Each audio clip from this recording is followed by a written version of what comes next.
Good day and welcome to SCO BRICS Insight, where we bring you the latest news, information and analysis on what's really going on in the world of the BRICS.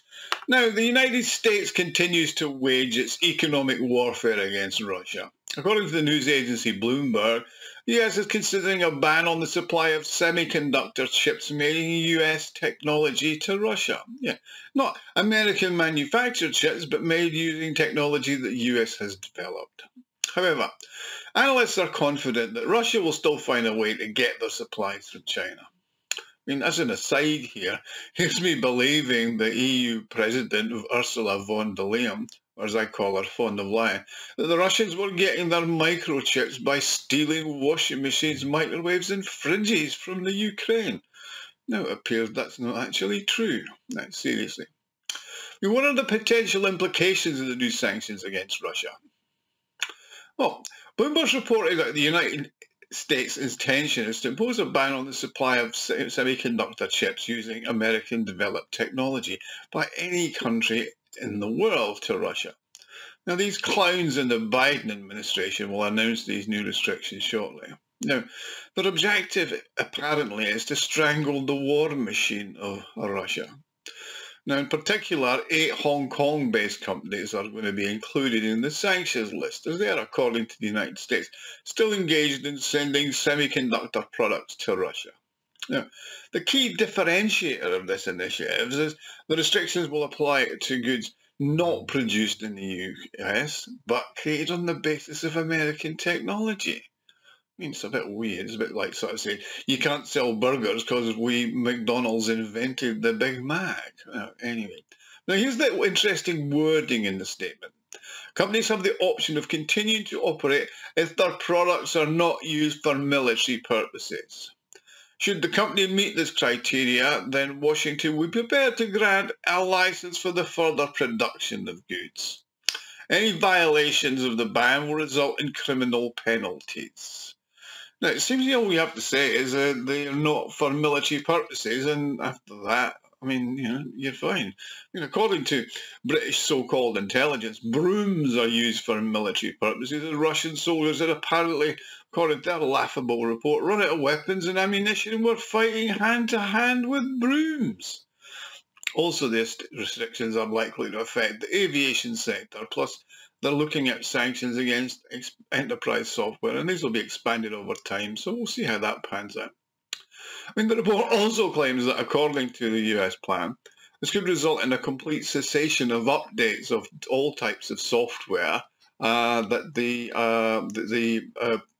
US actually produces or has produced and licensed to other people.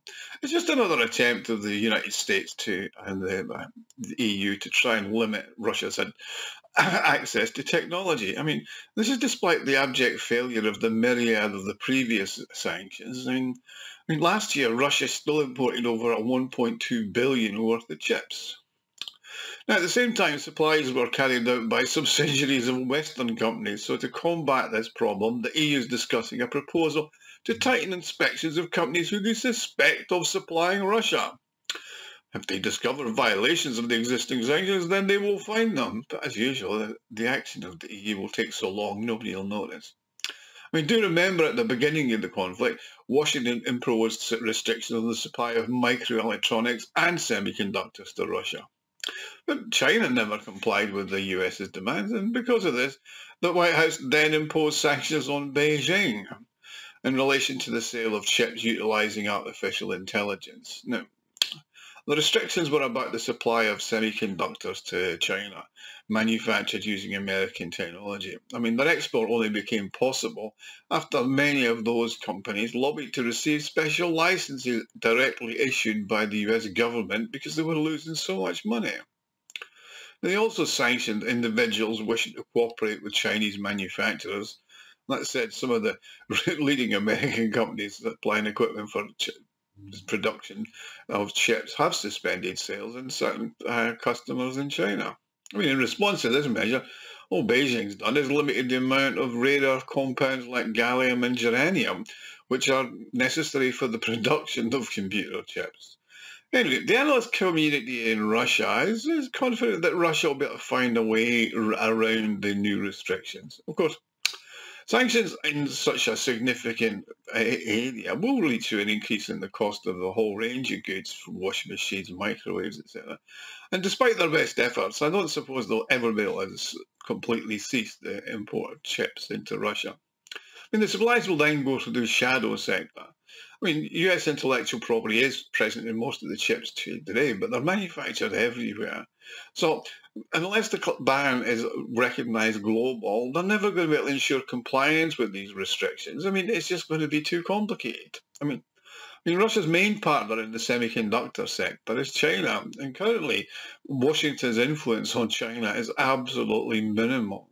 So China will certainly try to set up schemes to maintain its current income stream from trading with Russia in a variety of goods like it has. In addition, it's unclear what exactly the Biden administration is actually going to ban. I mean, it seems that there's two options. Firstly, the restrictions will affect all types of equipment that contains semiconductors. In this case, it could be a difficult situation to Russia because so many things do actually perhaps things like household appliances, refrigerators, microwaves, washing machine.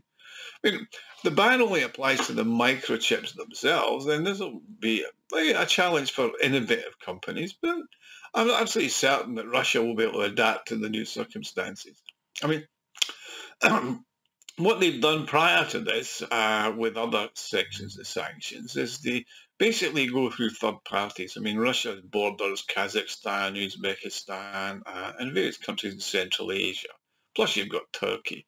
Now, they are members of the East Asia European Union, Eurasian Economic Union, and the Shanghai Cooperation Organization. So what they do is they basically pay for the goods in the local currency of Kyrgyzstan, Kazakhstan, or Uzbekistan, and they go to the end buyer and pay in dollars or whatever. I mean, obviously there's going to be difficulties because you're talking about logistics more than anything else. And I mean, the United States also will attempt to prevent the import of products using countries in Central Asia because they've been actually putting pressure on them and attempting to say we'll stop dealing with Russia. But given that they are reliant on Russia, that's not really going to work. I mean, also they're going to target specific Chinese companies. And that's not going to work either because the companies they target will just try moving to another part. Now, threatening secondary sanctions on these companies is not going to work like it didn't work with the banks. I mean, they threatened banks with secondary sanctions in China, Russia, in India, United Emirates, etc. And they just moved the transactions to other banks. I mean, the reason for these so-called sanctions is Russia are using these things for military purposes, which is a bit rich coming from the US, who's sending billions of dollars worth of lethal equipment is being used to blow up Russians in Russia by their proxies in the Ukraine. So I don't actually see that much happening. I mean, again, it's just playing whack-a-mole.